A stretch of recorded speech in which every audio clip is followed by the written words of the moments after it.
ibintu bikomeje gufata indi ntera cyane hagati y'Uburusiya n'ibindi bihugu bikomakomeye ku isi. Uburusiya nk'uko bwagenje Ukraine bubwira ko nijya muri OTAN izabamishaho umuriro, bwongeye kubibwira ibihugu bibiri Sweden ndetse na Finland ko nibishaka kujya muri OTAN nabyo bizaboneshya nk'ibyo Ukraine iri kubona ubu ngubu. Uretse ibyo ngibyo byo guhabura ibihugu, ahubwo ikigo mu by'isanzure cyubatswe mu kirere gipima toni 500 ni ikigo kiramutse kimanutse gishobora kwangiza ibintu byinshi cyane. Ariko andi makuru yihutirwa cyane aravuga ko ingabo za Putin zasakije umurwa mukuru wa Ukraine. Ku yandi makuru hano muri Afrika, umwuka mubi nanone wongeye kubura hagati ya Sudani na Ethiopia, nabyo ngo ni ibintu bigiye gufata indi ntera.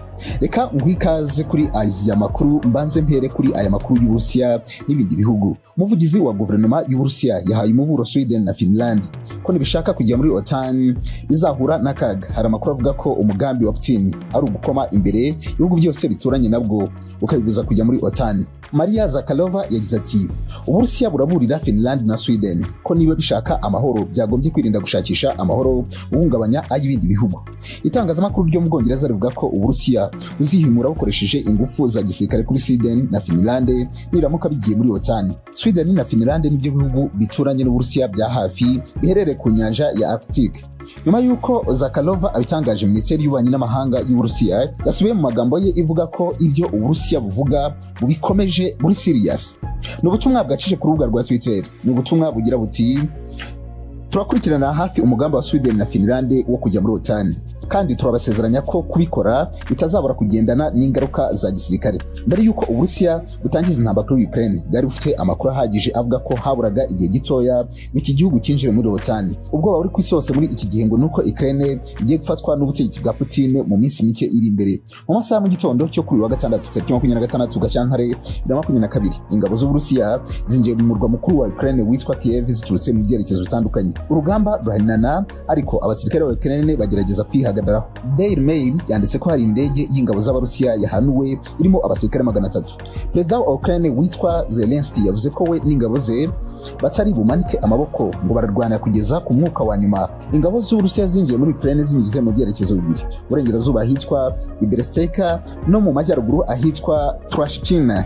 Perezida wa Ukraine Volodymyr Zelensky yarabwiye abaturage be ko bagomba gukenyera bagakomeza kuko intambara igeze akomeye. Yabwiye ko mu ijoro ryakeye ibintu biri buze kuba bikomeye ubwo ingabo z'Uburusiya ziraba zigeze mu murwa mukuru rwagati. Byitezwe ko kuri wa gatandatu Uburusiya buri burare bufashe igice kinini cya Kiev. Ku rundi ruhande ariko ingabo za Ukraine nazo zihagazeho. Ni imirwano ikomeye cyane, izi ngabo zihagazeho uko zishoboye, zanga n'abasirikare b'Uburusiya nabo bariye karungu. Hari n'amakuru avuga ko zanuye indege ebyiri za gisirikare z'Abarusiya zo mu bwoko bwa Ir-76 bazanuye ahitwa Vasilkiv ndetse na Bila. Nyuma y'andi masaha abiri ingabo za Ukraine zanuye kajugujugu y'igisirikare y'ingabo z'Uburusiya yarigeze ahitwa Donbas. Bayihanuje misile zirasirwa ku butaka. Hagati aho ngaho urugamba rukomeye ruracyakomeje mu gice cyo mu majyaruguru ya Kiev. Aha akaba ari agace gafite urugomero rw'amashanyarazi runini ingabo za Ukraine zitifuza gutakaza. Perezida Zelensky yasabye abaturage gukomeza kuba maso no guhaguruka bagahangana n'umwanzi ntibamanike amaboko. Yabwiye abo mu bice bya Chernihiv, Sini, Kharkiv ndetse na Donbas kwitegura intambara kuko ariho biteganyijwe ko ingabo z'Uburusiya ziri bwibasire kuri uyu wa gatandatu. Leta Zunze Ubumwe za Amerika zasabye Perezida Zelensky kuzihungiraho, ariko arazihakanira avuga ko atasiga igihugu cye mu mage. Uyu mugabo w'imyaka 44 ubundi nawe wafashe umwanya wa minisitiri w'ingabo. Uburusiya busa n'ubwarakaye cyane ku mpande zose nyuma y'uko Perezida wa Amerika atangaje ko igihugu cye cyafatiye ibihano Perezida Vladimir Putin birimo no gufatira imitungo ye ibarirwa muri za miliyari z'amadolari.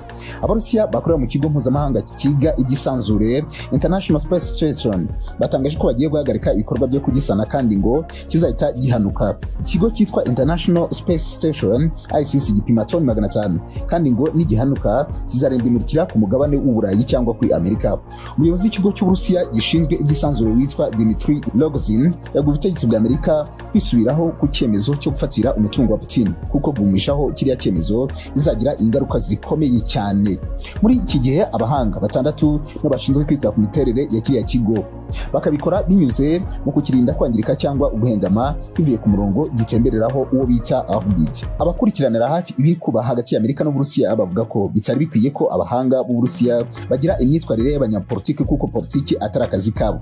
Ikigo cy'Abarusiya gishinzwe iby'isanzure cyitwa Roscosmos mu butumwa burebure umuyobozi w'iki kigo yashyize kuri Twitter yavugaga ko kuba Amerika ishaka guhana Putin ndetse na bamwe mu bigo by'ubushakashatsi bw'Uburusiya ari icyemezo gihubukiwe. Yanditse ati nimuhagarika imikoranire yacu namwe mutekereza ko ari nde uzatabara ICC nivanwa ku murongo isanzwe igenderaho ishobora kuzagwa mu Burayi cyangwa muri Amerika.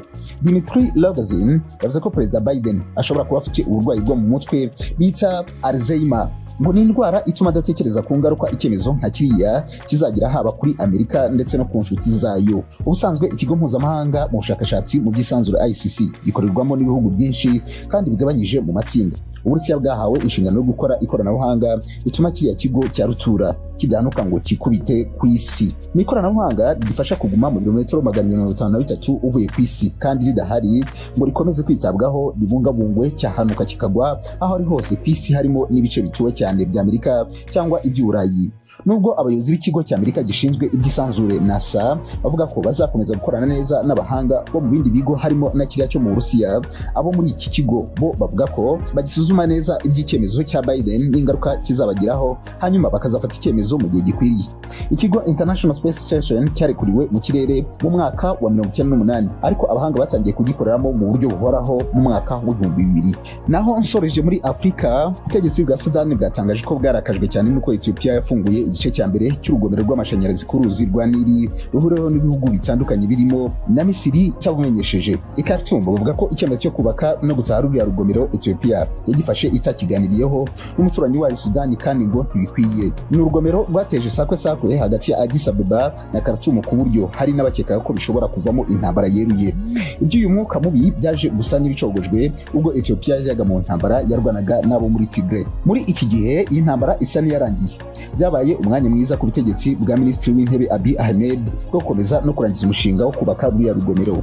Minisitiri muri Sudan ushinzwe ubuhinzi no kuhira imirima witwa Daw al-Bayt Abdul avuga ko kuba Ethiopia yarakoze biriya ari igikorwa kidakwiriye kuko yabikoze yirengagije amasezerano yagiranye na Sudani ku mikoreshereze y'amazi ya Nili. Ayo masezerano akaba yitwa Declaration of Principles. Abdul avuga ko byari bibe byiza iyo Ethiopia ibanza kubivuganaho na Sudani mbere yuko itaha igice cya mbere cy'uriya mushinga. Kuri we Ethiopia, Sudani na Misiri bigomba kwicarana bikemeranya ku mikoreshereze ya ruriya rugomero ise Grand Ethiopian Renaissance Dam cyangwa se GRD. Ku cyumweru tariki 20 Gashyantare 2022 Minisitiri w'Intebe yatangije ku mugaragaro imirimo yo kubyaza amashanyarazi urugomero rwa Grand Ethiopian Renaissance Dam. Ibi ngibi rero byarakaje abo muri Khartoum ndetse bavuga ko ngo mu gihe abikoze atabibabwiye cyangwa ngo abicaze abaganirize bishobora kuzazana intambara yeruye hagati ya Khartoum ndetse na Addis Ababa.